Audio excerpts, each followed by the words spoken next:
Écoutez, il faut commencer par dire que finalement, le résultat de cette élection n'est pas surprenant. Parce que les Sénégalais n'ont pas l'habitude de conduire un président de la République sortant à l'issue d'un premier mandat.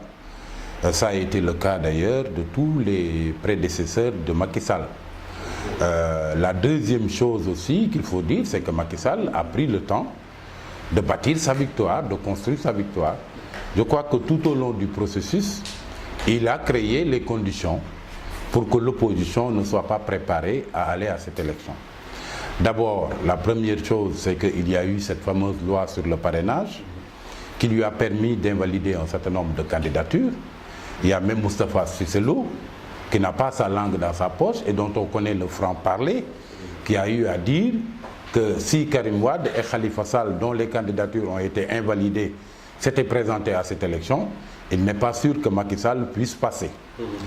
Il se trouve également que l'opposition a eu à faire preuve d'une débauche d'énergie, d'une débauche d'argent durant toute la période de collecte des parrainages.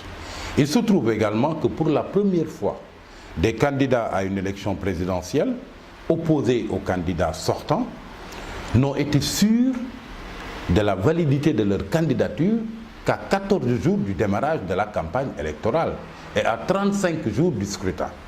Résultat des courses, ils n'ont pas eu à mobiliser peut-être les moyens financiers qui leur auraient permis d'aller à cette élection. Et puis la deuxième chose, ils n'ont pas eu également à mettre en place un dispositif qui leur permettrait d'avoir un maillage du territoire.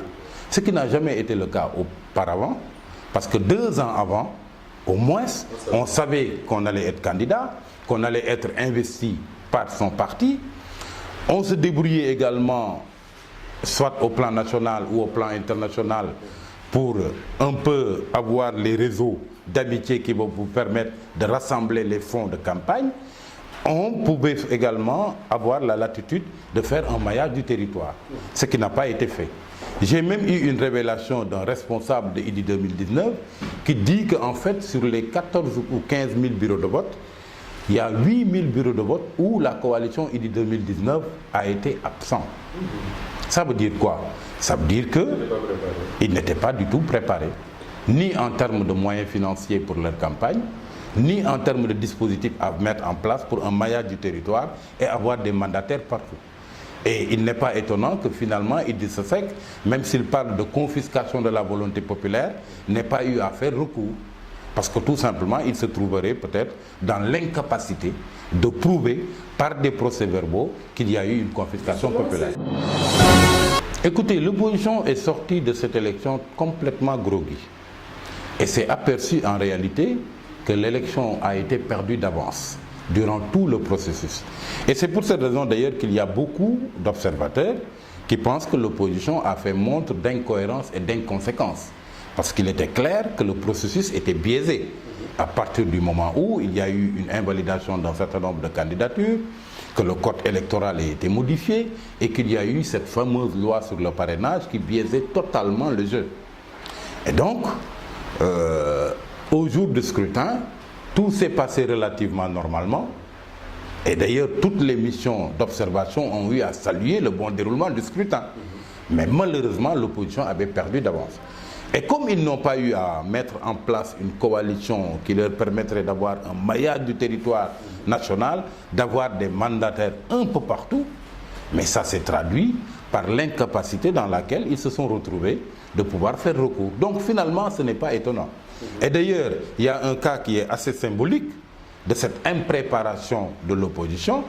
Figurez-vous que même à Dakar, un candidat comme Madické Niang a enregistré une absence de mandataire dans beaucoup de bureaux de vote.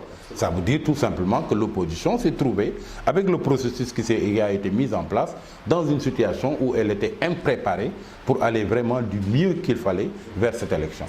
De toutes les façons, il y a un grand contraste entre l'ampleur de la victoire du président Macky Sall et la situation qui a prévalu à la suite de la proclamation de son résultat.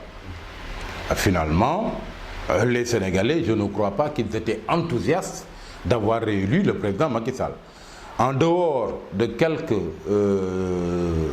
manifestations de joie, d'allégresse qui a eu lieu peut-être au siège de l'APR, on n'en a pas enregistré un peu partout. Ce qui est quand même assez étonnant pour quelqu'un qui a eu à gagner avec un score aussi important de 58 et quelques %. Et c'est pour cette raison que moi je considère que l'opposition n'a pas été ridicule. Vu les conditions que je viens d'énumérer tout à l'heure, dans lesquelles cette opposition est allée à cette élection, ils ont le mérite, malgré tout, d'avoir tenu la dragée haute au président Macky Sall.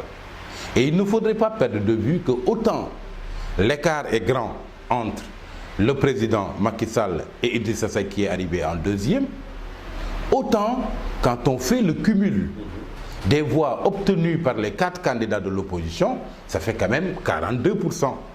Et 42%, c'est une masse quand même assez critique. Et je crois que ça a interpellé un peu le président Macky Sall, qui, lors de sa déclaration, a eu à en faire cas. Il a dit que sans doute, il y a des Sénégalais qui lui reprochent un certain nombre de choses, qu'il y a également des Sénégalais qui auraient aimé le voir faire un certain nombre de choses et qu'il n'a pas eu à faire, et par conséquent, il doit en tenir compte. Et je crois que quelque part, la thématique qui a été développée par l'opposition globalement durant cette élection, et qui constitue le passif du bilan de Macky Sall, lui-même il s'en est aperçu. C'est-à-dire les questions de gouvernance, des questions de séparation du pouvoir, d'une justice à géométrie variable, une traque des biens mal acquis qui a été lancée et qui avait été considérée comme une demande sociale des Sénégalais, mais qui a été interrompue, on ne sait pourquoi. Le cas Karim Wade qui a été géré de façon opaque, sans que les Sénégalais ne sachent pourquoi, après qu'il ait été condamné par la CREI, qu'il ait eu à bénéficier d'une grâce présidentielle et surtout les conditions dans lesquelles il a eu à faire cet exil au Qatar. Donc le président Macky Sall lui-même est conscient que sans doute parmi les 42% de Sénégalais qui ont voté contre lui et qui ont choisi des candidats de l'opposition, il y en a énormément peut-être qui lui reprochent cette gouvernance qu'ils ont trouvée pas tout à fait nickel et qui était assez clivante, surtout en termes de justice, où il y avait l'impression que quand on appartenait au camp du pouvoir, on pouvait faire tout ce que l'on veut sans que ça ne tire à conséquence. Mais une fois qu'on est du camp de l'opposition, il suffit tout simplement d'une simple peccadille pour que la justice tombe sur vous. Je crois que ce deuxième mandat doit prendre un contour qui soit en droite ligne de la première déclaration qui a été faite par le président Macky Sall. On lui a souvent reproché durant tout le long de son premier mandat de s'être comporté davantage en chef de clan et en chef de parti qu'en chef d'État. Ses postures étaient habituellement des postures partisanes. La façon dont son régime a eu à gérer un certain nombre de dossiers brûlants reflétait quand même une manière très politicienne d'aborder les choses. Et c'est pour cette raison que quand, à la suite de la proclamation de sa victoire, il a eu à avoir cette fois-ci non pas une posture partisane, mais une posture présidentielle qui l'amène à prendre de la hauteur, à faire preuve de grandeur, à tendre la main à l'opposition, à avoir surtout le triomphe modeste. Parce que finalement, il a dit que dans cette élection, il n'y a eu ni vainqueur ni vaincu. La deuxième chose également, il s'est aperçu sans doute des fissures, heureusement qu'elles ne sont pas béantes, qui sont apparues lors de cette élection. Écoutez, il y a eu un vote quand même à relent régionaliste, ethnique et confrérique. Il s'en est aperçu. Et ce n'est pas par hasard d'ailleurs qu'il a eu à convoquer Léopold Sédar Senghor et la fabuleuse devise qu'il a trouvée au pays. Un peuple, un but, une foi. Parce qu'il s'est rendu compte qu'il est temps quand même qu'on recolle les morceaux et que ces fissures-là, qui ne sont pas malheureusement béantes, puissent être rapidement refermées. Et c'est pour cette raison que moi je pense que l'opposition devrait d'ailleurs aller répondre à cet appel du dialogue pour au moins 4 choses. La première chose, c'est que ce dialogue permettra de réaffirmer et de consacrer une bonne fois pour toutes le caractère un et indivisible du peuple sénégalais.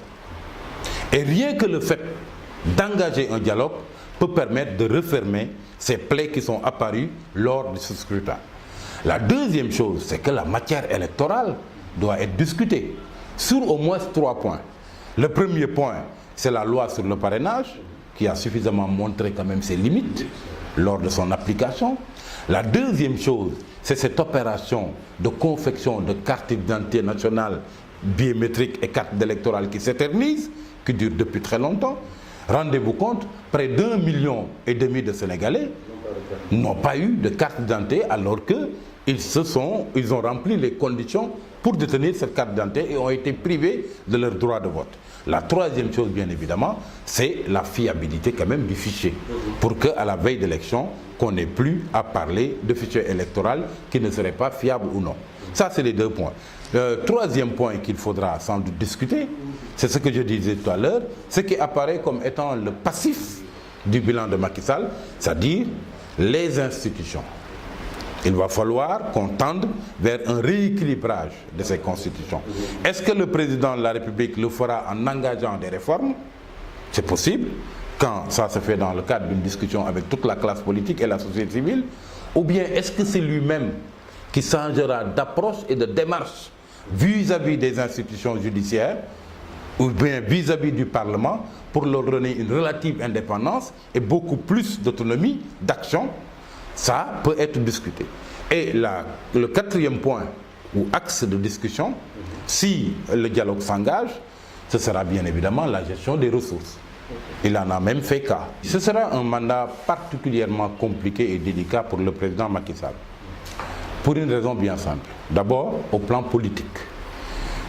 Il a eu le mérite d'avoir eu à garder une coalition Benno Bokk Yakaar qui peut témoigner quand même d'une certaine longévité, qui a traversé tout le long de son premier mandat. Comparativement à une coalition de la même dimension, Fall en 2000, c'est au bout quand même de quelques mois qu'il y a eu la défenestration d'abord d'Amath Dansokho, ce qui avait déjà créé des remous au sein de cette coalition. Et 11 mois plus tard, il y a eu la séparation entre Wade et son ancien Premier ministre, ce qui a fait voler en éclats la coalition qui avait porté Wade au pouvoir. Et on a vu la CAP 21 se substituer au Fall. Macky Sall a le mérite d'avoir gardé Benno Bokk Yakaar tout le long de son premier mandat. Mais on s'est rendu compte très rapidement qu'il y a eu des prises de position de la part de ses principaux alliés qui préfigurent d'une situation compliquée au sein de la coalition. Il y a d'abord le PS qui dit aspirer à plus de portefeuilles ministériels. Il y a également l'AFP, dont le secrétaire général, je crois, le directeur de cabinet, je crois, de Moustapha Niasse, le chargé des affaires politiques, a eu à dire en haute et intelligible voix que l'AFP aura un candidat à la prochaine élection présidentielle. Et je crois que cette sortie n'est pas fortuite, Moustapha. Cette sortie intervient 5 ans, jour pour jour, après la parenthèse qui avait été ouverte par Moustapha Niasse le 10 mars 2014. Si vous vous souvenez bien, Moustapha Niasse, à l'époque, avait convoqué un bureau politique extraordinaire où il avait eu à dire que le parti ne nourrirait aucune ambition face à Macky Sall. C'est ce qui avait d'ailleurs conduit au remous qu'il y a eu dans le parti jusqu'au départ de Malick Gakou. C'était le 10 mars 2014. Et rendez-vous compte, c'est le 10 mars 2019 que Bouna Mohamed Seck a refermé cette parenthèse en disant que le parti pourrait avoir un candidat.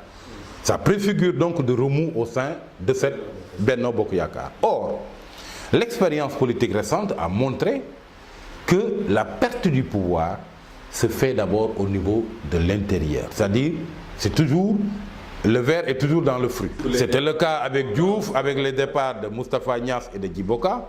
C'était le cas avec Abdoulaye Wade aussi, avec le départ d'Idrissa Seck, de Macky Sall, etc. Et donc, si vraiment la coalition Benno Bokk Yakaar vole en éclats, ça veut dire qu'on va vers une situation très compliquée au plan politique. Ensuite, au sein de l'APR, ce qui est clair, c'est que non seulement il y aura un choc des ambitions qui va se manifester durant les locales, et ça s'est vu d'ailleurs lors des élections locales et lors des législatives, on a même vu des listes parallèles qui ont été faites. Ça c'est un. La deuxième chose, c'est qu'au niveau, par exemple, d'une ville comme Dakar, les responsables de l'APR considèrent que jamais une victoire à Dakar n'a jamais été aussi proche.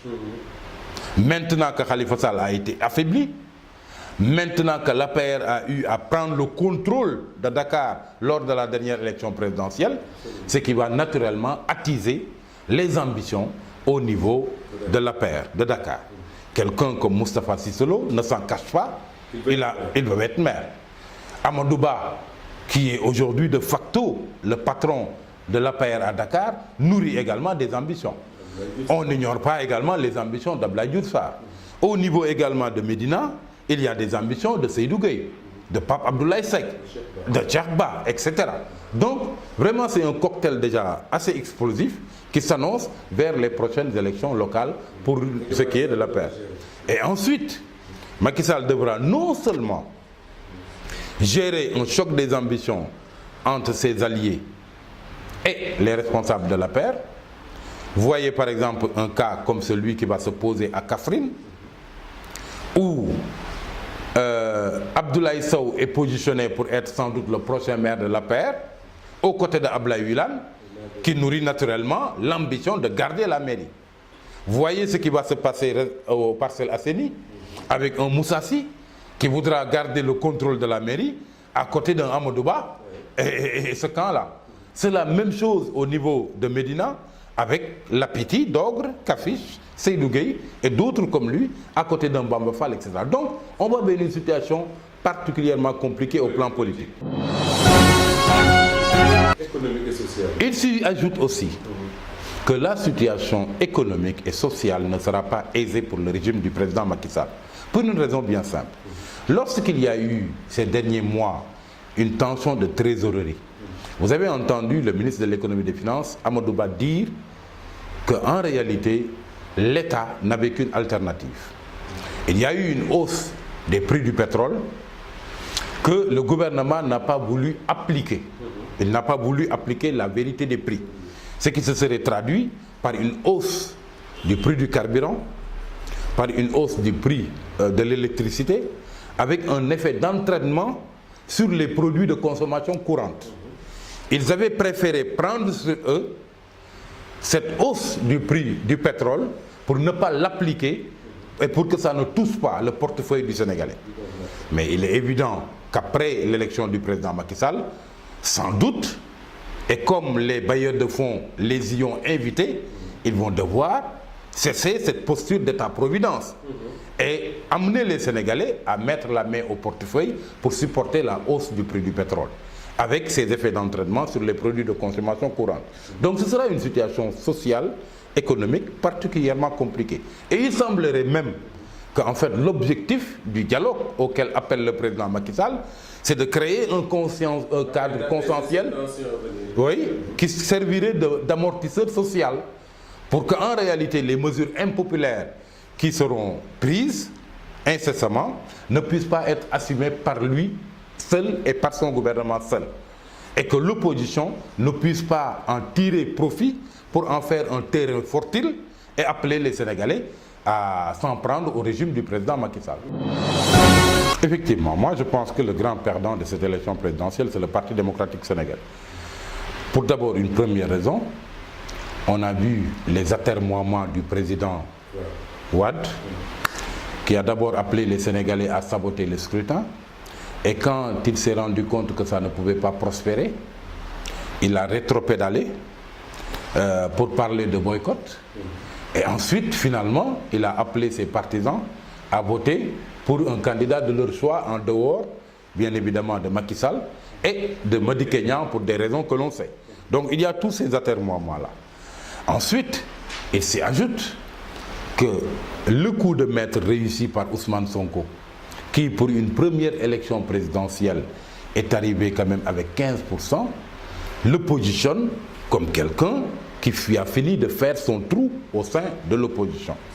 Il s'y ajoute également que Idrissa Seck, dont on connaît les relations exécrables avec le président Macky Sall, a pu réunir autour de lui, avec le président Wade, a pu réunir autour de lui quand même une masse assez critique de l'opposition. Et finalement, avec le PDS se sont retrouvés avec Idrissa Seck. Donc, vraiment, le parti a été complètement à la périphérie, à la marge, pour une échéance aussi cruciale. Il s'y ajoute que cela a commencé à avoir des conséquences fâcheuses au sein du parti. Vous avez entendu récemment la sortie de Lamine Ba, qui n'est pas n'importe qui, il est le président de la Fédération des cadres libéraux, membre du comité directeur, qui dit qu'il est temps que le parti se réorganise et se restructure parce que la position qui a été adoptée jusque-là, quand même, a un peu conduit à une léthargie du parti. Et automatiquement, vous avez entendu Maître Amadou Sall, qui l'a sermonné en disant qu'il était hors de question qu'on se prononce sur l'avenir du Parti démocratique sénégalais. Donc vraiment, c'est un parti qui s'est retrouvé dans une situation particulièrement compliquée, en étant complètement à la marge durant l'élection présidentielle. Il y a eu les atermoiements de Wade, qui sans doute auront un impact négatif sur le leadership qu'il a toujours incarné. Il y a ce besoin de réorganisation du parti qui va se traduire par des voix discordantes à l'intérieur. Et il y a surtout cette opération publique d'achat qu'ont toujours nourri les karimistes. On va voir ce que ça va donner. D'ailleurs, il a été prouvé récemment à toutes les manifestations de l'opposition que les karimistes étaient au devant. On apercevait davantage des mouvements se réclamant de Karim Wade que du Parti démocratique sénégalais. Et donc, vraiment, le Parti démocratique sénégalais traverse, est à la croisée des chemins, et traverse une période qui sera particulièrement délicate pour son avenir. Il y a Abdoulaye Wade qui continue à trôner à la tête du Parti démocratique sénégalais à 90 ans passés. Ça fait désordre dans un parti politique. Ensuite, il se trouve que le parti a traîné le boulet Karim Wade. Parce que le sort du parti était jusque-là lié au sort de Karim Wade. Or, le sort de Karim Wade est entre les mains du président Macky Sall.